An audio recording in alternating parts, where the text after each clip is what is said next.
Hello friends, welcome to এজাল focus. তো friends, যেমন তোমরা জানো যে প্রতিদিন সকাল 7টার সময় আমাদের এই ইউটিউব চ্যানেলে ডাব্লিউবি কনস্টেবল আর লেডি কনস্টেবলের প্রিলিমিনারি পরীক্ষার জন্য প্রতিদিন মক টেস্ট ক্লাস করানো হয়, যেখানে তোমরা মক টেস্ট দিয়ে নিজেদের প্রিপারেশন যাচাই করতে পারবে যে তোমাদের প্রিপারেশনটা কত দূর হয়েছে। আর এই মক টেস্ট ক্লাসটার মধ্যে থাকে গুরুত্বপূর্ণ 50টা প্রশ্ন, যে প্রশ্নগুলো তোমাদের পরীক্ষার জন্য কিন্তু খুবই ইম্পর্ট্যান্ট হবে, আর এগুলো থেকে কিন্তু তোমরা এক্সামে প্রশ্ন কমন পাবে। দেখো ফ্রেন্ডস, এই ক্লাসটা শেষে তোমরা পেয়ে যাবে ফ্রিতে পিডিএফ, যে পিডিএফ তোমরা টেলিগ্রাম চ্যানেলে পেয়ে যাবে। ঠিক আছে, ক্লাসটা জাস্ট পাবলিশ হওয়ার 1 ঘন্টা পর তোমরা টেলিগ্রাম চ্যানেলে এই পিডিএফটি ডাউনলোড করতে পারবে। তো অবশ্যই যাদের যাদের প্রয়োজন মনে হবে তারা কিন্তু ডাউনলোড করে নেবে, তার জন্য টেলিগ্রাম চ্যানেল তোমরা অবশ্যই জয়েন হয়ে যাবে। তো চলো ফ্রেন্ডস, আজকের এই মক টেস্ট ক্লাসটাকে আমরা শুরু করি। তো ফ্রেন্ডস, তার আগে তোমাদের কাছে একটাই রিকোয়েস্ট থাকবে, যারা যারা চ্যানেলে নতুন হয়ে থাকো তারা অবশ্যই কিন্তু চ্যানেলটিকে সাবস্ক্রাইব করে নেবে এভাবে নতুন নতুন ক্লাসগুলো পাওয়ার জন্য। ঠিক, তো চলো আজকের এই ক্লাসটাকে আমরা শুরু করি। তো দেখো ফ্রেন্ডস, 1 নম্বর যে প্রশ্ন হচ্ছে, নেপালের রাজধানীর নাম কি? তো কী হবে এর সঠিক উত্তর? অবশ্যই তোমরা আমাকে লাইভ চ্যাটে অ্যান্সারটা জানাবে, আর ভিডিও শেষে কমেন্ট করে জানাবে যে 50টার মধ্যে তোমাদের স্কোরটা কত হয়েছে। তো দেখো ফ্রেন্ডস, নেপালের রাজধানীর নাম হবে অপশন সি, কাঠমান্ডু হবে নেপালের রাজধানীর নাম।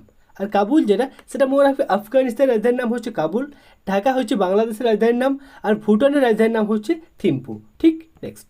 এর পরের প্রশ্ন দেখো 2 নম্বরে, যেটা হচ্ছে ব্রাজিলের মুদ্রার নাম কি? তো দেখো ফ্রেন্ডস, এই যে ক্যাপিটাল আর কারেন্সি, এগুলো থেকে কিন্তু তোমাদের এক্সামে 1 থেকে 2টা প্রশ্ন কিন্তু তোমরা কমন পাবে। তো এগুলো ভালোভাবে রেডি করো।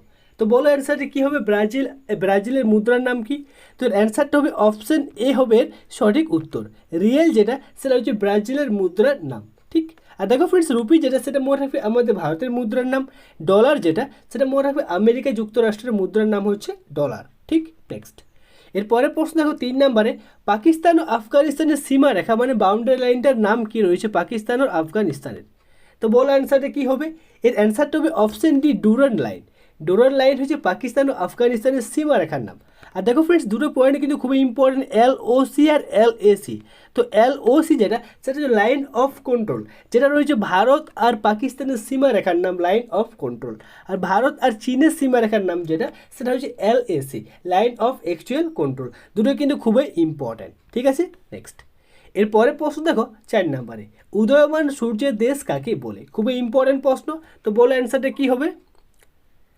তো দেখো ফ্রেন্ডস, মনে রাখবে উদয়মান সূর্যের দেশ বলা হয়, এটা বলা হয় কাকে? জাপানকে বলা হয়। অ্যান্সারটা হবে অপশন বি, জাপানকে বলা হয় উদয়মান সূর্যের দেশ। ঠিক, নেক্সট। এরপরে প্রশ্ন দেখো 5 নম্বরে, মন্দিরের শহর কাকে বলে? মন্দিরের শহর কাকে বলে? তো দেখো ফ্রেন্ডস, মন্দিরের শহর বলা হয়, মনে রাখবে অপশন সি, মাদুরাইকে বলা হয় মন্দিরের শহর। আর দেখো এখান থেকে আরেকটা প্রশ্ন হয়, যেটা হচ্ছে যে স্বর্ণ মন্দিরের দেশ কাকে বলে? স্বর্ণ মন্দিরের দেশ কাকে বলে? তো সেক্ষেত্রে মনে রাখবে অমৃতসরকে বলা হয় স্বর্ণ মন্দিরের দেশ। ঠিক আছে, নেক্সট। এরপর দেখো 6 নম্বরের যে প্রশ্ন, ভারতের প্রথম উপরাষ্ট্রপতির নাম কি? খুবই ইম্পর্টেন্ট প্রশ্ন, ভারতের প্রথম উপরাষ্ট্রপতির নাম কি? তো দেখো ফ্রেন্ডস, এর অ্যান্সারটা হবে option C, doctor Sarvepalli Radhakrishna হচ্ছে ভারতের প্রথম উপরাষ্ট্রপতি। আর ভারতের প্রথম যদি রাষ্ট্রপতি জিজ্ঞাসা করা হয়, সেক্ষেত্রে মনে রাখবে রাজেন্দ্র প্রসাদ হচ্ছে ভারতের প্রথম রাষ্ট্রপতি। ঠিক আছে, নেক্সট। এরপর দেখো 7 নম্বরের যে প্রশ্ন হচ্ছে, ভারতের প্রথম মহিলা রাজ্যপালের নাম কি? ভারতের প্রথম মহিলা রাজ্যপালের নাম কি? খুবই ইম্পর্টেন্ট প্রশ্ন। দেখো ফ্রেন্ডস, এই সমস্ত প্রশ্নগুলি কিন্তু তোমরা ডাব্লিউবি কনস্টেবল, লেডি কনস্টেবলের প্রিলিমিনারি এক্সামে কিন্তু প্রশ্ন কমন পাবে। তো বলো অ্যান্সারটা কী হবে? ভারতের প্রথম রাজ্যপালের নাম কি? এর অ্যান্সারটা হবে অপশান সি, সরোজিনী নাইডু হচ্ছে ভারতের প্রথম রাজ্যপালের নাম। অপশান সি হবে এর সঠিক উত্তর। এরপর দেখো নেক্সট প্রশ্ন হচ্ছে, ভারতের বৃহত্তম ঝুলন্ত সেতুটার নাম কি? খুবই ইম্পর্টেন্ট প্রশ্ন। তো ফ্রেন্ডস, এর অ্যান্সারটা কী হবে? এর অ্যান্সারটা হবে অপশন বি হবে এর সঠিক উত্তর।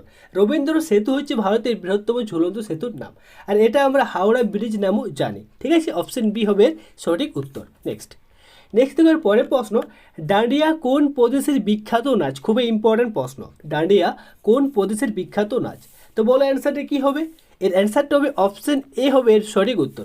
গুজরাটের বিখ্যাত নাচ হচ্ছে ডান্ডিয়া। ঠিক আছে, নেক্সট দেখো পরের প্রশ্ন 11 নম্বর, বৃহত্তম মহাকাব্যটার নাম কি? আমাদের ভারতের বৃহত্তম মহাকাব্যটার নাম কি? তো বলো অ্যান্সারটা কী হবে? এর অ্যান্সারটা হবে, মনে রাখবে অপশন এ হবে এর সঠিক উত্তর। মহাভারত হচ্ছে ভারতের বৃহত্তম মহাকাব্যটার নাম। আর দেখো ফ্রেন্ডস, এখান থেকে আরেকটা প্রশ্ন হয়, যেটা হচ্ছে যে যদি প্রশ্ন করে ভারতের প্রাচীনতম মহাকাব্যটার নাম কি, সেক্ষেত্রে মনে রাখবে রামায়ণ হচ্ছে ভারতের প্রাচীনতম মহাকাব্যটার নাম। ঠিক আছে, নেক্সট। এরপর দেখো 12 নম্বরে যে প্রশ্ন হচ্ছে, গৌতম বুদ্ধ প্রথম কোথায় ধর্ম প্রচার করেন? গৌতম বুদ্ধ প্রথম কোথায় ধর্ম প্রচার করেন? তো এর অ্যান্সারটা হবে অপশন এ, সারনাথে তিনি প্রথম ধর্ম প্রচার করেন। ঠিক, নেক্সট। এরপর দেখো 13 নম্বর যে প্রশ্ন হচ্ছে, মুদ্রা রাক্ষস গ্রন্থের লেখক কে? তো ফ্রেন্ডস মনে রাখবে মুদ্রা রাক্ষস গ্রন্থের লেখক হচ্ছে অপশন ডি, ঠিক আছে, বিশাখ দত্ত। বিশাখ দত্ত হচ্ছে মুদ্রা রাক্ষস গ্রন্থের লেখকের নাম। নেক্সট দেখো এর পরের প্রশ্ন হচ্ছে 14 নাম্বার, কোন বিখ্যাত সম্রাট দিল্লির জামা মসজিদ নির্মাণ করেন? খুবই ইম্পর্ট্যান্ট প্রশ্ন। তো বলো অ্যান্সারটা কী হবে?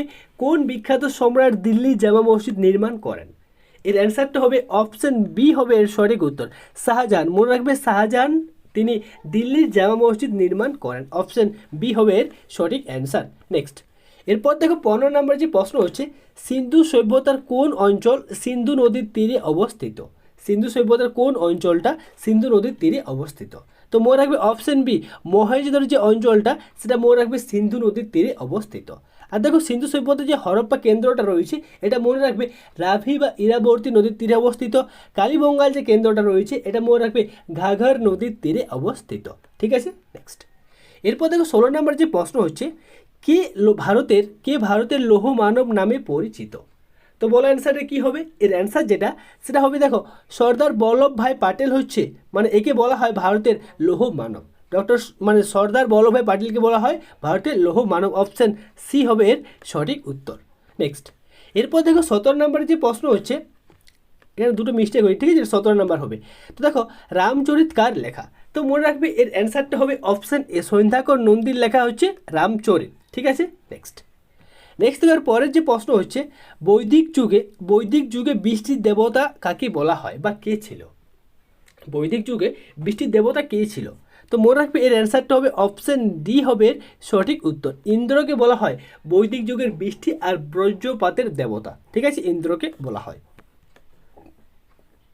নেক্সট দেখো এর পরের যে প্রশ্ন হচ্ছে 18 নাম্বার, দিল্লির প্রথম স্বাধীন সুলতান কে? দিল্লির প্রথম মানে ফার্স্ট স্বাধীন সুলতান কে? তো বলো অ্যান্সারটা কী হবে?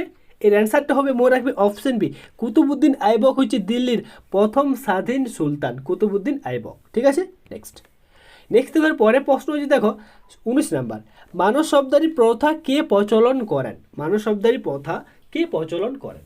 তো এর অ্যান্সারটা হবে মনে রাখবে অপশন এ হবে এর সঠিক উত্তর, আকবর হচ্ছে, মানে আকবর মানস শব্দারি প্রথার প্রচলন করেন। ঠিক আছে, নেক্সট এরপরে প্রশ্ন দেখো 20 নাম্বার, ভারতের রেলপথের জনক কাকে বলা হয় বা কে? ভারতের রেলপথের জনক কাকে বলা হয় বা কে? তো বলো অ্যান্সারটা কী হবে? এর অ্যান্সারটা হবে লর্ড ডালহৌসিকে বলা হয় ভারতের রেলপথের জনক। খুবই ইম্পর্টেন্ট প্রশ্ন, অপশন ডি হবে এর সঠিক উত্তর, ভারতের রেলপথের জনক বলা হয় লর্ড ডালহৌসিকে। ঠিক আছে, নেক্সট দেখো এর পরের যে প্রশ্ন, পৃথিবীর যমজ গ্রহ কাকে বলে? খুবই ইম্পর্টেন্ট প্রশ্ন। তো বলো অ্যান্সারটা কী হবে? এর অ্যান্সারটা হবে অপশান সি, শুক্রকে বলা হয় পৃথিবীর যমজ গ্রহ। দেখো ফ্রেন্ডস, শুক্রকে বলা হয় পৃথিবীর যমজ গ্রহ, এছাড়াও বলা হয় শুকতারা বলা হয়, আবার সন্ধ্যা তারা বলা হয়। ঠিক আছে, আর বলা হয় কি পৃথিবীর সবথেকে কাছের গ্রহের নাম কি? সেটা মনে রাখবে শুক্র গ্রহ হলো সবথেকে পৃথিবীর সবথেকে কাছের গ্রহ। ঠিক, নেক্সট দেখার পরে যে প্রশ্ন 22 নাম্বার, কোন গ্রহের আবর্তনকাল ও পরিভ্রমণকাল সেটা প্রায় সমান হয়? তো বলো অ্যান্সারটা কী হবে? এর অ্যান্সারটা হবে অপশান সি, শুক্র গ্রহের আবর্তনকাল আর পরিভ্রমণকালটা প্রায় সমানই হয়। ঠিক আছে, নেক্সট দেখার পরে যে প্রশ্ন 23 নাম্বার, সাহারা মরুভূমি কোথায় অবস্থিত?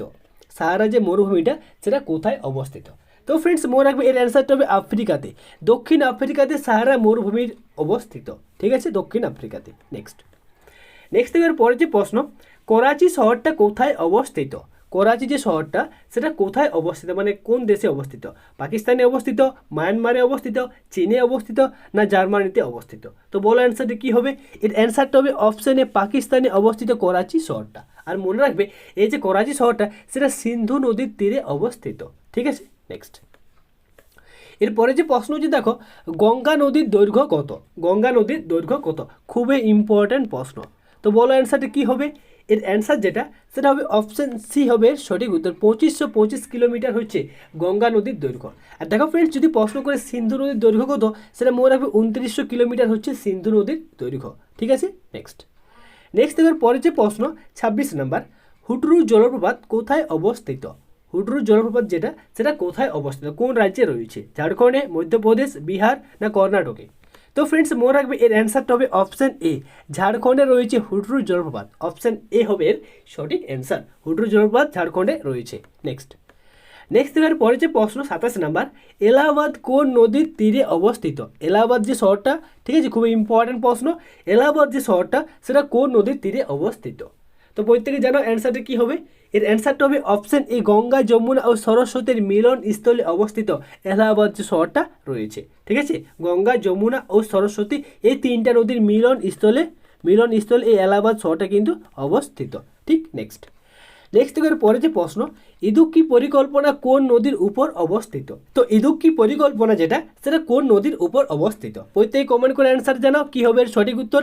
এর অ্যান্সারটা হবে অপশন বি হবে এর সঠিক উত্তর, পেরিয়ার নদীর তীরে অবস্থিত ইদুক্কি পরিকল্পনা। ঠিক আছে, নেক্সট এর পরে যে প্রশ্ন 29 নাম্বার, লিখিত সংবিধান কোন দেশ থেকে নেওয়া হয়? আমরা সবাই জানি যে ভারতের যে সংবিধানটা সেটা হচ্ছে বিশ্বের সবথেকে বড় লিখিত সংবিধান। তো এই যে লিখিত সংবিধানটা, সেটা ভারতের লিখিত সংবিধানটা কোন দেশ থেকে নেওয়া হয়? ব্রিটেন থেকে, আমেরিকা থেকে, রাশিয়া থেকে কি আয়ারল্যান্ড থেকে? তো বলো অ্যান্সারটা কী হবে।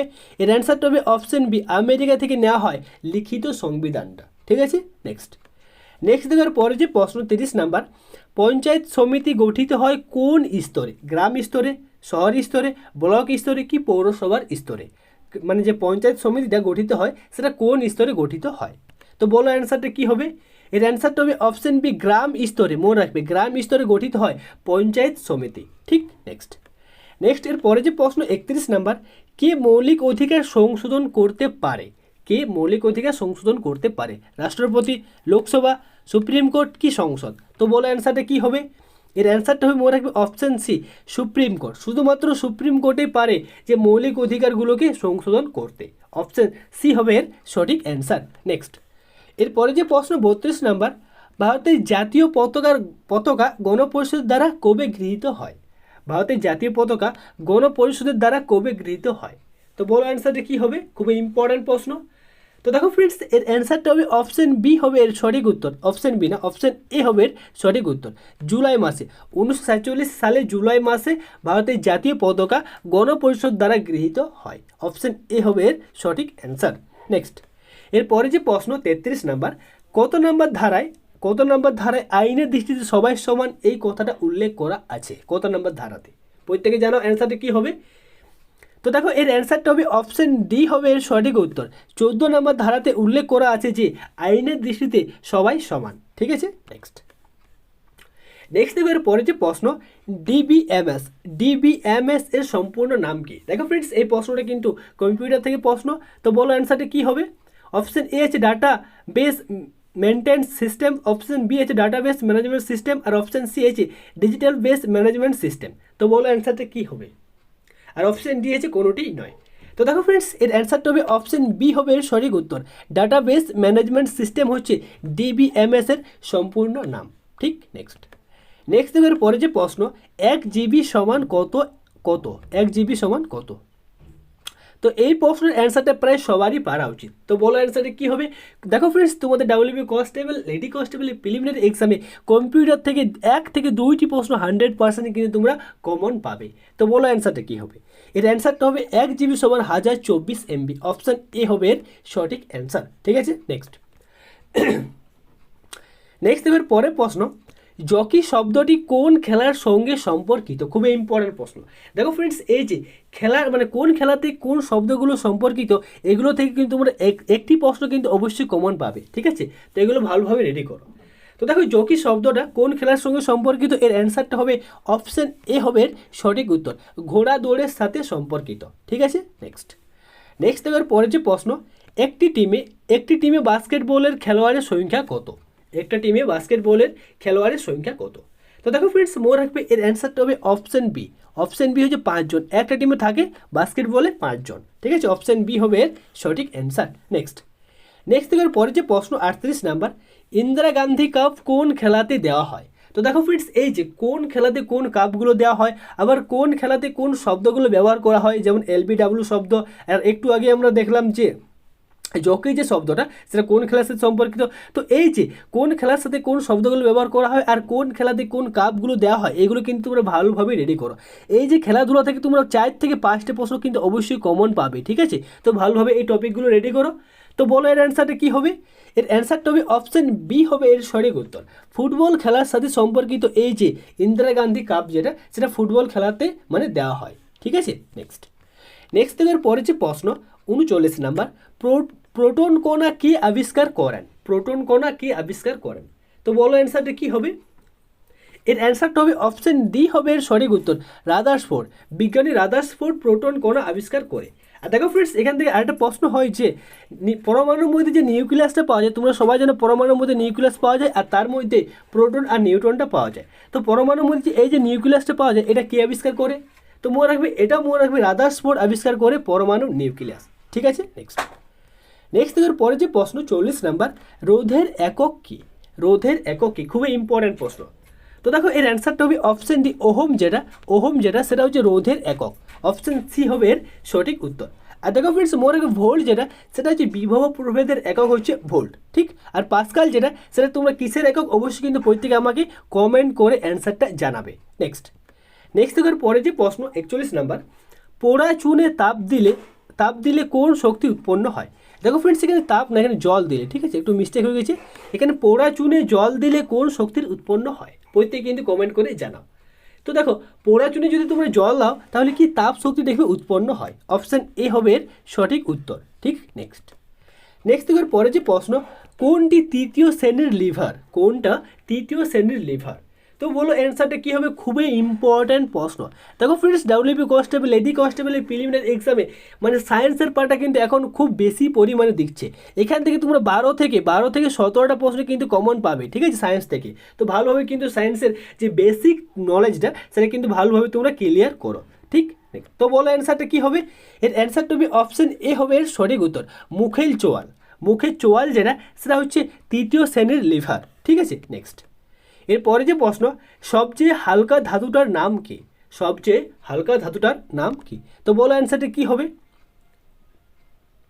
তো দেখো ফ্রেন্ডস, এর অ্যান্সারটা হবে অপশন বি হবে এর সঠিক উত্তর, লিথিয়াম হচ্ছে সবথেকে হালকা ধাতু, ঠিক আছে? অপশন বি হবে এর সঠিক অ্যান্সার। নেক্সট এরপরে যে প্রশ্ন হচ্ছে, দুষ্টু মৌল কাকে বলে? খুবই ইম্পর্ট্যান্ট প্রশ্ন। দুষ্টু মৌল কাকে বলে? হাইড্রোজেনকে বলে, লিথিয়ামকে বলে, পারদকে বলে, কি ফ্লুরিনকে বলে? তো বলো অ্যান্সারটি কী হবে? এর অ্যান্সারটা হবে অপশন এ, হাইড্রোজেনকে বলা হয় দুষ্টু মৌল। অপশন এ হবে এর সঠিক অ্যান্সার। নেক্সট এরপরে যে প্রশ্ন, জেনেটিক কোড কে আবিষ্কার করেন? খুবই ইম্পর্ট্যান্ট প্রশ্ন, জেনেটিক কোড কে আবিষ্কার করেন? তো বলো অ্যান্সারটি কী হবে? তো দেখো ফ্রেন্ডস, এর অ্যান্সারটা হবে অপশন এ, হরগোবিন্দ খুরানা। মনে রাখবে, হরগোবিন্দ খুরানা জেনেটিক কোড আবিষ্কার করেন। নেক্সট এরপরে যে প্রশ্ন দেখো 46 নাম্বার, জীবজগতের বৃহত্তম কোষ বা প্রাণী কোষ এর নাম কি? প্রাণীদের বৃহত্তম কোষ বা জীবজগতের বৃহত্তম কোষের নাম কি? তো বলো অ্যান্সারটি কী হবে? প্রথমে অপশন এ আছে হাঁসের ডিম, অপশন বি আছে উট পাখির ডিম, অপশন সি আছে ওভাম, আর অপশন ডি আছে নিউক্লিয়াস। তো বলো অ্যান্সারটা কী হবে? এর অ্যান্সারটা হবে অপশন বি, উট পাখির ডিম হচ্ছে জীবজগতের বৃহত্তম কোষের নাম হচ্ছে উট পাখির ডিম। অপশন বি হবে এর সঠিক অ্যান্সার। নেক্সট এরপরে যে প্রশ্ন দেখো 47 নাম্বার, নিম্নের কোনটি প্রোটিন জাতীয় খাদ্যের উৎস? নিম্নের কোনটা প্রোটিন জাতীয় খাদ্যের উৎস? তো বলো অ্যান্সারটা কী হবে? এর যে অ্যান্সারটা হবে মনে রাখবে অপশান সি হবে এর সঠিক উত্তর, মাছ ও মাংস হলো প্রোটিন জাতীয় এক প্রকার খাদ্য, ঠিক আছে? অপশান সি হবে এর সঠিক উত্তর। আর দেখো ফ্রেন্ডস, যদি প্রশ্ন করে যে ফ্যাট জাতীয় খাদ্যের উদাহরণ দাও, সেটা মনে রাখবে তেল ও ঘি হচ্ছে ফ্যাট জাতীয় খাদ্যের উদাহরণ। আর যদি বলে যে কার্বোহাইড্রেট জাতীয় খাদ্যের উদাহরণ দাও, সেক্ষেত্রে মনে রাখবে চাল ও চিনি হচ্ছে কার্বোহাইড্রেট জাতীয় খাদ্যের উদাহরণ, ঠিক আছে? নেক্সট দেখো পরে যে প্রশ্ন হচ্ছে 48 নাম্বার, রিকেটস রোগ কোন ভিটামিনের অভাবে হয়? খুবই ইম্পর্ট্যান্ট প্রশ্ন। তো দেখো ফ্রেন্ডস, এই যে কোন ভিটামিনের অভাবে কোন রোগগুলো হয় আর কোন ভিটামিনের বিজ্ঞানসম্মত নাম কি, ঠিক আছে? এগুলো কিন্তু ভালোভাবে রেডি করবে। এখান থেকে একটা প্রশ্ন তোমাদের পাওয়ার কিন্তু চান্স আছে। তো বলো অ্যান্সারটা কী হবে? রিকেটস রোগ কোন ভিটামিনের অভাবে হয়? বলো অ্যান্সারটা কী হবে? এর যে অ্যান্সারটা হবে মনে রাখবে অপশান ডি হবে এর সঠিক উত্তর। ভিটামিন ডি এর অভাবে রিকেটস রোগটা হয়। ঠিক, নেক্সট এর পরে যে প্রশ্ন, শুদ্ধ রক্ত কিসের মাধ্যমে প্রবাহ হয়? শুদ্ধ রক্ত কিসের মাধ্যমে প্রবাহ হয়? শিরার মাধ্যমে, ধমনির মাধ্যমে, কি অপশান সি শিরা ও ধমনি, আর অপশান ডি রয়েছে কোনোটি নয়। তো বলো অ্যান্সারটা কী হবে? শুদ্ধ রক্ত কিসের মাধ্যমে প্রবাহ হয়? তো ফ্রেন্ডস মনে রাখবে শুদ্ধ রক্ত প্রবাহ হয় অপশান বি ধমনির মাধ্যমে, আর অশুদ্ধ রক্ত প্রবাহ হয় শিরার মাধ্যমে। দুটোই কিন্তু মনে রাখবে, অশুদ্ধ রক্ত প্রবাহ হয় শিরার মাধ্যমে আর শুদ্ধ রক্ত প্রবাহ হয় ধমনির মাধ্যমে। এক্ষেত্রে এর অ্যান্সারটা হবে অপশান বি হবে এর সঠিক অ্যান্সার। ঠিক, নেক্সট দেখো ফ্রেন্ডস, আজকের এই ভিডিওর শেষ যে প্রশ্নটা সেটা হচ্ছে ভেনাস হৃৎপিণ্ড কাদের দেখা যায়? খুবই ইম্পর্টেন্ট প্রশ্ন। তো বলো অ্যান্সারটা কী হবে? ভেনাস হৃৎপিণ্ড কাদের দেখা যায়? তো দেখো ফ্রেন্ডস, তোমরা সবাই জানো যে ভেনাস হৃৎপিণ্ডের মধ্যে দূষিত রক্ত প্রবাহিত হয়। তো মনে রাখবে এর হৃৎপিণ্ড দেখা যায় অপশান ডি মাছের দেহে দেখা যায়। ঠিক আছে, তো ফ্রেন্ডস আশা করবো তোমাদের এই 50টা প্রশ্নের অ্যান্সার তোমরা 50টা দিয়েছো। ঠিক, তো তোমরা 50টা প্রশ্নের অ্যান্সার কতগুলো দিয়েছো তোমরা অবশ্যই কিন্তু প্রত্যেকে আমাকে কমেন্ট করে জানাবে। আর ভিডিওটা কেমন লাগলো সেটা কিন্তু তোমরা কমেন্ট করে জানাবে। যদি তোমাদের ভিডিওটা ভালো লেগে থাকে অবশ্যই লাইক করে দেবে। যদি কেউ এই চ্যানেল নতুন হয়ে থাকে অতি অবশ্যই কিন্তু চ্যানেলটিকে সাবস্ক্রাইব করে নেবে। এইভাবে নতুন নতুন ডাব্লিউবি কনস্টেবল, লেডি কনস্টেবল এবং বাকি সরকারি চাকরির সমস্ত আপডেট পাওয়ার জন্য কিন্তু চ্যানেলটিকে সাবস্ক্রাইব করে নেবে। তো চলো ফ্রেন্ডস, দেখা হবে নেক্সট ক্লাসে। এই ক্লাসটা আমরা এখানে শেষ করছি। ধন্যবাদ।